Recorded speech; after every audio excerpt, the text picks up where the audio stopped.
ഈ കല്യാണം കഴിഞ്ഞതിന് ശേഷേ ഇപ്പൊ ഞാൻ ഈ ഷോ തുടങ്ങിയപ്പോ പറയുമായിരുന്നേ, ഞാൻ ഈ കുക്കിംഗ് ഒക്കെ തുടങ്ങുമ്പോൾ നമ്മളെല്ലാരും പെർഫെക്റ്റ് ഒന്നും അല്ലല്ലോ. ഞാൻ എത്രയോ അബദ്ധങ്ങൾ ചെയ്തിട്ടാണ് ദൈവനമ്പുരാന്റെ കൃപ കൊണ്ട് ഇത്രയൊക്കെ എത്തിയത്. പക്ഷെ അങ്ങനെ എന്നതേലും കല്യാണം കഴിഞ്ഞ ഉടനെ വല്ലോ അബദ്ധവും ചെയ്തു വെച്ചിട്ടുണ്ടോ?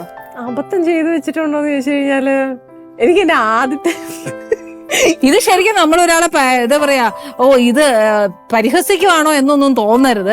അപ്പൊ ഇനിയിപ്പോ ഈ ചോദ്യം ചോദിക്കുമ്പോ ചിലർ എന്നോട് പറയാം, ആ കൊച്ചിനെ വിളിച്ചു വരുത്തിയിരുത്തി അങ്ങ് അപമാനിക്കുവാ, ഇത് എന്നതാ എങ്ങനെയാണോ ചോദ്യം ചോദിക്കണ്ടെന്നൊക്കെ ചോദിക്കുന്നത്. നല്ല മനുഷ്യന്റെ ഒരു ക്യൂരിയോസിറ്റിയോട് ചോദിക്കുന്നേ ഉള്ളൂ.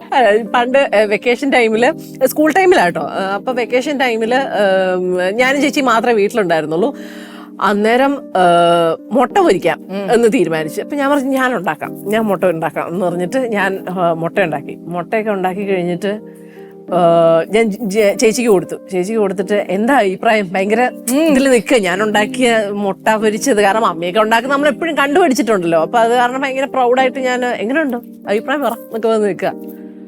ഉപ്പ് വളരെ കൂടിപ്പോയി, പക്ഷെ എരിവ് സഹിക്കാൻ വയ്യ, രണ്ടും കൂടുതലായിരുന്നു. അന്നാണ് ഞാനിങ്ങനെ നമ്മളപ്പോ ഉണ്ടാക്കിയിട്ട് ഇച്ചിരി ടേസ്റ്റ് ചെയ്യണം എന്നുള്ളൊരു കാര്യം. ഉണ്ടാക്കുമ്പോ നമ്മൾ ടേസ്റ്റ് ചെയ്യല, അവരാരെങ്കിലും കഴിച്ചേച്ച് പിന്നെ നമ്മൾ ചെയ്തോളൂ അല്ലെ. അപ്പൊ കുറഞ്ഞു പോയാൽ നമുക്ക് ഇച്ചിരി കൂടി ഇടാം, കൂടിപ്പോയാൽ പിന്നെ എന്നാ ചെയ്യുന്ന ഒന്നും ചെയ്യാൻ പറ്റത്തില്ല. നോക്കി കണ്ട് ചെയ്യണം എന്നുള്ളത് അന്ന് എന്റെ ചേച്ചി എന്നെ സഹിക്കാൻ വയ്യ.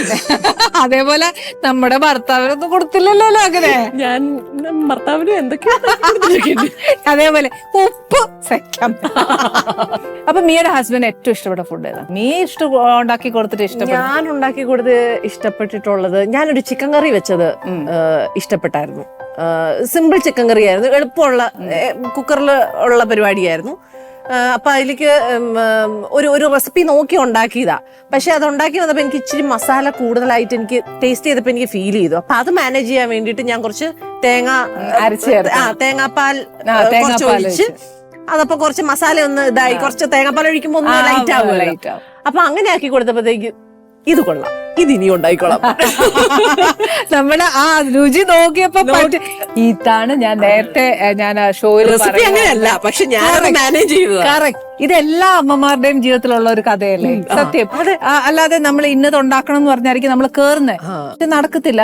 പക്ഷെ ആ ഒരു കറി വേറെയായി മാറും. അതെ, ചിലപ്പം ഉണ്ടാക്കി തുടങ്ങി പകുതി ആവുമ്പോഴത്തേക്കോ ഇമ്പോർട്ടന്റ് സാധനം ഇല്ലാതൊക്കെ ആയി പോകത്തില്ലേ, അപ്പൊ നമ്മൾ വേറെ എന്നതേലും ഇടും, ആ കറി വേറൊരു സാധനം പുതിയ റെസിപ്പി ആവും. പിന്നെ ഈ റെസിപ്പിക്ക് പുതിയൊരു പേരാവും. അതാ ഞാൻ പറഞ്ഞ മിക്ക പുതിയ റെസിപ്പികൾക്കും പേരിടുന്ന അമ്മമാര് തന്നെയായിരിക്കും. ചിലപ്പോ ഒരു സാധനം ഇല്ലാതെ വരുമ്പോഴൊക്കെയാണ് പുതിയൊരു ഐറ്റം ആയത് മാറും. ഇനിയിപ്പോ കൊച്ചു വളരുമ്പോഴത്തേക്ക് വന്നേച്ച് അമ്മയോട് ചോദിക്കും, അമ്മ എനിക്ക് ഇന്നതാ.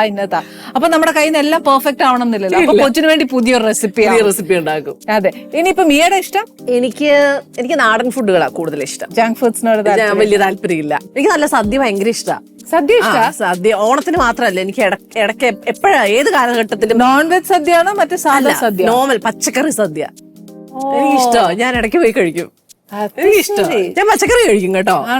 നല്ല കൊച്ച. ഞങ്ങളൊക്കെ ആണെങ്കിൽ പച്ചക്കറിയുടെ ഇടയിലൊരു സാധനം ഇങ്ങനെ ഉണ്ടെന്നുണ്ടെങ്കിൽ ഞങ്ങള് ഹാപ്പി. അപ്പൊ ഏട്ടൻ എപ്പോഴും പറയും, സദ്യ വെക്കുമ്പോ നിങ്ങൾ വെച്ചോ, ഒരു വിഷയവും ഇല്ല. പക്ഷെ മലബാർ സൈഡിലൊക്കെ ചെയ്യുന്ന പോലെ ഒരു ചിക്കൻ കറി അല്ല ഒരു മീൻ വറുത്തതോ അല്ലെങ്കിൽ ഒരു മീൻ കറിയോ ഒരു ചിക്കൻ കറിയോ എന്നതേലും ഒരു സാധനം സൈഡിലുണ്ടെങ്കിൽ ഞങ്ങള് സദ്യ ഫുള്ള് തീർത്തരാന്നാ പറയുന്നത്. എവിടെയോ ഒരു കോമഡി പോലെ കണ്ടു, ഒരു ഉണക്കമീൻ വറുത്തത് ഇല്ലാതെ ഇറങ്ങില്ല, ഒരു മണമെങ്കിലും അല്ലേ. പച്ചക്കറി സദ്യ ഭയങ്കര ഇഷ്ടമാണ്. ഓ അത് ശരി. എന്തായാലും കുക്കിംഗ് വിശേഷം എല്ലാം കേട്ടു. ചിക്കൻ കറി വെച്ചെന്നൊക്കെ ഞങ്ങൾ അങ്ങ് വിശ്വസിച്ചു. എടുത്തെടുത്ത് പറയട്ടെ, അത് സത്യവാന്ന്. Ali's Kitchen. Let's cook with love.